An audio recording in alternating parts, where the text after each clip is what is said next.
Good morning students. आज हम कृतिका भाग 2, हमारे बुक का नाम है कृतिका भाग 2। कृतिका भाग 2 का फर्स्ट लेसन पढ़ने जा रहे हैं और लेसन का नाम है माता का अंचल। लेसन का नाम है माता का अंचल और इसके जो लेखक हैं वो शिवपूजन साय। लेखक का नाम है शिवपूजन साय। जो शिवपूजन साय द्वारा लिखित ममता का अंचल उनका उपन्यास का अंश है। क्या है माता का अंचल? शिवपूजन साय द्वारा लिखित माता का अंचल उनके उपन्यास का एक अंक है। प्रस्तुत पाठ में लेखक ने माँ के आंचल में ममता के साथ साथ ग्राम्य यानी गांव की संस्कृति का अनोखा चित्रण किया है। समाज में जो हमारा समाज है, युवा जहाँ मौज मस्ती में रहते हैं वहाँ बुजुर्ग कठिनता से जीवन यापन कर पाते हैं। लेखक ने बताया कि पिता सुबह उठकर लेखक किसके बारे में बता रहे हैं? लेखक पिता के बारे में बता रहे हैं। लेखक बता रहे हैं कि जब पिता है सुबह उठते, स्नान करते, पूजा पाठ किया करते थे तथा वे लेखक उनके भाई को पूजा स्थान पर बिठा लिया करते थे। वे अधिकांश अपने पिता के साथ रहते थे। कौन? लेखक है। लेखक अधिकांश किसके साथ रहते थे? अपने पिता। क्योंकि लेखक कौन से जीवन में पले बड़े हैं? ग्रामीण जीवन में पले बड़े हैं, इसलिए वो लगभग अपने पिता के साथ ही रहते थे। पूजा के बाद उनके पिता उनके माथे पर भभूत और तिलक लगाकर उन्हें भोलानाथ कहकर पुकारते थे। लेखक के पिता क्या कहते थे? उनको भोलानाथ कहकर पुकारते थे। बाबूजी के रामायण पाठ करने पर दोनों भाई अपना मुंह निहारा करते। इसके पिता बाबूजी अपनी राम नाम बही पर 1000 बार राम नाम लिखकर पाठ करने की पोथी के साथ बंद कर रख देते थे। जो लेखक के पिता थे वो क्या करते थे? वो रामनामा बही पर, जो बही थी उनकी रामनामा उसका नाम था, उस पर कितनी बार लिखते थे? 1000 बार राम का नाम लिखते थे और उसके बाद उस पोथी को बंद करके रख देते थे। बाबूजी द्वारा गंगा में मछलियों को आटे की गोलियां खिलाते समय वे दोनों भाई उनके कंधों पर बैठकर हंसते रहते थे। बाबूजी क्या करते थे? धार्मिक कार्यों में उनका विशेष काम था, इसलिए वो क्या करते थे? वो गंगा जी में मछलियों को आटे की गोली खिलाने जाते थे और साथ ही लेखक और उसका भाई जो बचपन था उनका कहाँ पर बैठे होते थे? अपने बाबूजी के कंधों पर बैठे होते थे और हंसते रहते थे। कभी कभी बाबूजी उनसे कुश्ती किया करते थे। ये दोनों हंसी मजाक में अपने बाबू की लंबी लंबी मूँछों के साथ खेलते रहते। बाबूजी उनके जो प्यार से क्या करते थे? उनको चूमते थे। वो घर आकर बाबूजी उन्हें चौक पर बिठाकर अपने साथ खाना खिलाया करते थे। चौके पर बिठा लेते थे और अपने साथ खाना खिलाया करते थे। लेखक तथा उनके भाई के मना करने पर भी उनकी माँ थी उनको बड़े प्यार से तोता, मैना, कबूतर, हंस, मोर आदि की बनावटी नाम टुकड़े बनाकर दही भात खिलाती थी। जब लेखक और उसका भाई छोटे थे और जब शाम में वो अपने पिता के साथ खाना खाने बैठते थे तब उनकी माता क्या करती थी?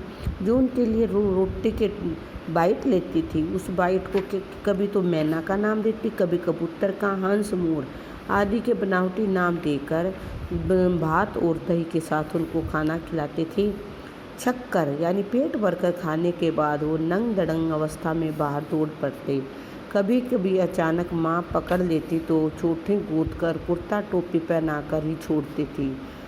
वे सिसकते बाबूजी की गोद में बाहर आते ही बालकों के झुंड के साथ मौज मस्ती में डूब जाते थे।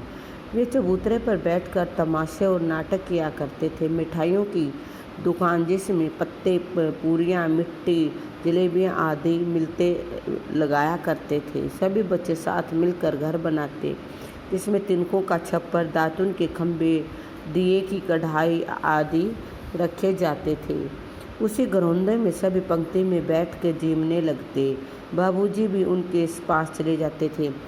ये गांव के बचपन की बातें बताई गई हैं कि गांव में बचपन में बच्चे क्या करते हैं, मिट्टी का घर बनाते हैं, मिट्टी के बर्तन बनाते हैं, उनके नाम रखते हैं बर्तनों के, और जो साग सब्जियां वगैरह बनाते हैं वो भी मिट्टी के बनाते हैं। उस घर के आसपास बैठकर क्या करते थे, वो खाने लगते। और उनकी इन चीज़ों को देखकर बाबूजी भी उनके पास चले आते। वे कभी कभी बारात का जुलूस भी निकालते थे, जिसमें कनस्तर का तंबूरा, आम के पौधों की शहनाई बजती थी। जो तंबूरा था वो किस चीज़ का बनाते थे, कनस्तर का, और शहनाई कौन से पौधे के थे, आम के पौधे की।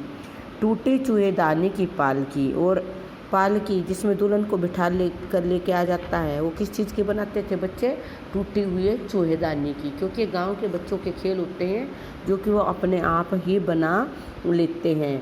और समधी बनकर बकरे पर चढ़ जाते, यानी एक दूसरे के रिश्ते नाते से जुड़ जाते और बकरे पर भी बैठ जाते। यह बारात के एक कोने से दूसरे कोने तक जाती थी, यानी बच्चों के खेल के हिसाब से बारात कहाँ जाती थी, 2 कोनों में वो अपने घर बनाते थे। एक कोने से चलकर बारात दूसरे कोने तक चली जाती थी। कि इसमें क्या था कि मित्र मंडली इकट्ठी होकर खेती करने लगती। इस प्रकार नाटक प्रतिवादन खेला करते थे। किसी दूल्हे के नाटक की तरह वो खेल में खेलते थे।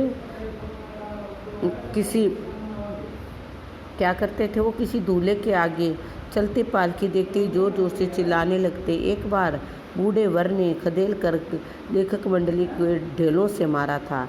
यानी कि एक बार क्या था कि बूढ़ा दूल्हा था, उसको किस चीज़ से, उस बूढ़े दूल्हे ने किस चीज़ को मारा, उनको जो मिट्टी के ढेले हैं उनसे मारा था।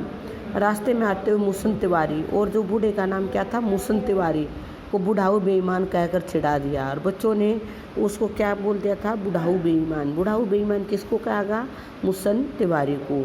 मुसन तिवारी ने उनको खूब खदेड़ा। उसके बाद मुसन तिवारी पाठशाला पहुंच गए। पाठशाला जहाँ पर बच्चे पढ़ते थे वहाँ 4 लड़कों से बेजू तो भाग निकला, लेकिन लेखक तथा उसके भाई पकड़े गए। यानी वो 4 बच्चों की जो मंडली थी उनमें से 2 तो भाग निकले, लेकिन लेखक और उसका भाई वहीं पकड़े गए। फिर क्या क्या, गुरुजी उनको बाबूजी के पास कर रहे, फिर भी वे रोना धोना भूलकर अपनी मित्र मंडली के साथ हो गए। उनके मित्र मकई के खेतों में चिड़ियों को पकड़ने लगे। वे खेत से अलग होकर राम जी की चिराई, राम जी का खेत, खालो चिरई, भरपेट गीत गाते रहे। दूरी पर बाबूजी के तथा अन्य गाँव के लोग तमाशा देख रहे थे।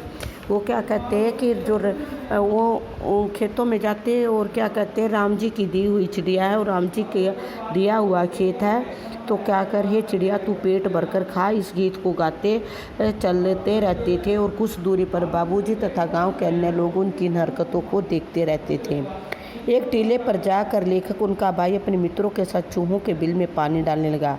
एक दिन की बात है कि लेखक का भाई क्या करने लगा, चूहों के बिल के में गया और उनमें पानी डालने लगा। कुछ देर बाद उसमें से गणेश जी के चूहे की रक्षा के लिए शिव का सांप निकला। बिल किसका था, चूहों का बिल था। और जब लेखक ने उसमें पानी डाला तो उसमें से क्या निकला, सांप निकला। तो यहाँ क्या कहा गया है, जो चूहा था वो किसका प्रतीक बताया गया, गणेश का। और गणेश की रक्षा करने के लिए कौन निकला, शिव जी का सांप। उससे डर कर लोग, वो जो बच्चे थे रोते चिल्लाते वहाँ से भाग चले। गिरते फिसलते कांटे चलते हुए खून से लथपथ हो गए और अपने घर में घुस गए। उसमें बाबूजी बरामदे में बैठे हुक्का पी रहे थे। वे दोनों अपनी माँ की गोद में जाकर बैठ गए। डर से कांपते हुए को देखकर लेखक की माँ रोने लगी और वह व्याकुल होकर कारण पूछने लगी थी। उन्होंने कभी आंचल में छिपाती, कभी प्यार करने लगती। और माँ ने तुरंत हल्दी पीस कर लेखक और उसके भाई के घावों पर लगाई। उनका शरीर कांप रहा था, आंखें चाहकर भी खुलती न थी। बाबूजी दौड़कर उनको गोद लेने लगे, लेकिन वो अपने माँ के आंचल में छुप गए। इस मतलब ये जो पाठ का नाम है माता का आंचल, इसमें क्या बताया गया है, इसकी सारी स्टोरी सुनने के बाद ये कहा है बच्चे पर जब मुसीबत आती है, छोटा बच्चा सबसे पहले कहाँ जाकर अपने को सुरक्षित महसूस करता है? माता के आंचल में छिपकर अपने आप को सुरक्षित महसूस करने लगता है। ये बात को कहाँ से, कौन सा स्टांजा इस बात को हमारे को बता रहा है?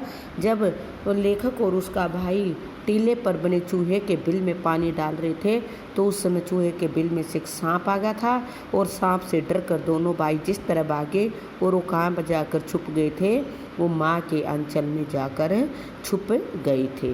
ओके, थैंक यू, बड़े ध्यान से सुनना।